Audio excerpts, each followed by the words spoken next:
Well, the winter season is synonymous with increased fire-related disasters. The Johannesburg Emergency Services saying its disaster management teams are on high alert to ensure effective response to emergencies. EMS spokesperson is Nana Radebe-Kgiba, who joins us now to speak to us about the plans, but more importantly, advice to people at a time like this. Nana, good morning to you. Winter time, we are right in the middle of it. This conversation is one to have annually. Your advice in these cold winter months, people either using gas heaters, others using other forms to keep themselves warm. What's your advice? We are urging residents, firstly, to be very careful with heating appliances and open flame. We've seen that people are utilizing either two-plate stoves or the rings of stoves just to keep warm. And some would leave those things unattended and maybe go to work or say, let me rush to the shops. And in the past month alone, just in June alone, we've had over 70 structural fires, which resulted in 14 fatalities. This including 7 kids. This is a very high number for just 1 month, where we have 14 people that have died in a fire. And the causes of fire would be candles and open flame. Candles are very dangerous. We have requested people to have a bottle of mayonnaise or a bottle of peanut butter where they put soil and have half of the candle inside. Then it makes it easier for you to utilize that candle, not for it to be on a saucer or in a bottle. Then it's very dangerous. And as well, heaters have become another problem. You can't leave a heater unattended, especially with load shedding, and say you want to come back in a warm house. That's also quite very dangerous. Yeah, that conversation then, Nana, it leads us to safety tips, particularly where children are involved. I noticed there's a number of these. For example, don't leave your children unattended in a room with a lit candle. What piece of advice would you give to parents there?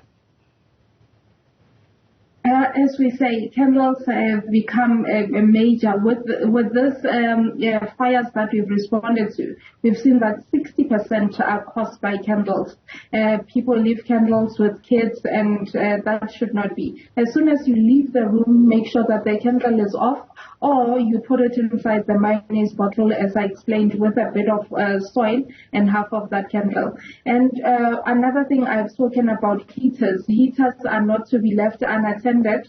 And as well, in Baula, some people still use braziers to warm themselves up. You can't sleep as it distributes certain toxins, and people can die from smoke inhalation. So we advise that it does not sleep in the house and it should be taken out. And then there are flammable liquids. For example, some families may be using paraffin heaters.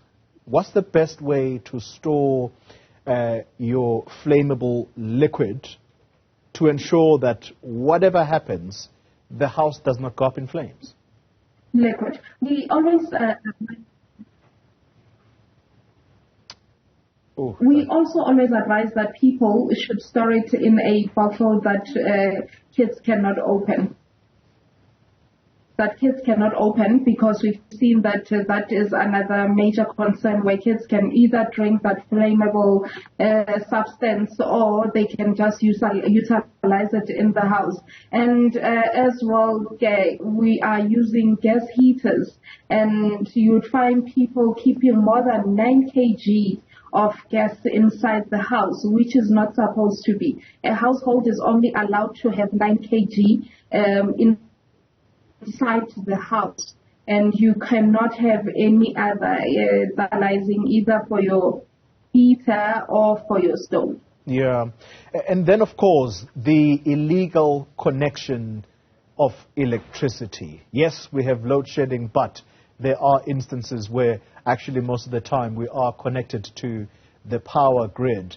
What's the advice on those illegal connections, because those are also very hazardous? We are working very closely with the city power to identify areas where we've responded because of illegal connections. We've had an incident in Alex where it was last year, where almost 50 shacks caught fire because of illegal connections. We do advise that people need not do that, as this becomes ever high risk in terms of fires. All right, Nana Radebe-Kgiba, let me thank you very much for that piece of advice, particularly during this time, winter months, very cold, and sometimes we tend to do the unthinkable in order to keep ourselves warm, not thinking, in fact, that we might actually be inviting a disaster. Thank you very much to Nana Radebe-Kgiba. She is the EMS spokesperson in the Johannesburg area.